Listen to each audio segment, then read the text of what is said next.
touching into the world of being analog and not going fully digital, there's obviously socket shield and how we've incorporated that into full arch rehabilitations. And I think the results can say that fairly satisfactory. Yeah. We're quite happy with them. And this is obviously the post-operative at 3 months.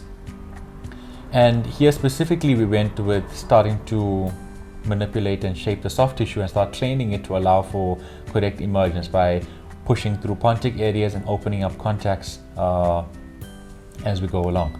And I think this is again something that doesn't just happen by chance. It's something that is planned and that is discussed at length prior to surgery in terms of what we would hope to achieve at the end. So I think for people who are looking to get into implant rehabilitations or full arch rehabilitations, these things don't just happen.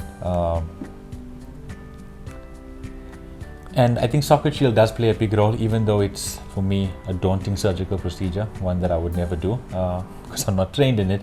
But the outcomes that we achieve from it, incorporation of our full arch cases, are certainly extremely rewarding. The results are beautiful, to say the least. And traditionally, with especially with FP1 type of procedures, it's extremely challenging to develop such architecture and stability and contours of those ridge using traditional techniques, because once we extract and we have resorption of the bundle bone, retraction of the soft tissues, there's always going to be that amount of shrinkage. And no matter what cow bone or membranes and things that we try and incorporate or move into position, there's always going to be some defect or deficiency.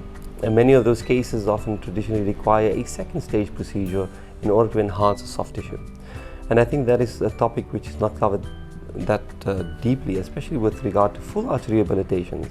And that is, once those 3 months of the initial healing is completed, it's often necessary to complete soft tissue procedures following the procedure in order to enhance the tissue dimensions and the tissue stability around those implants.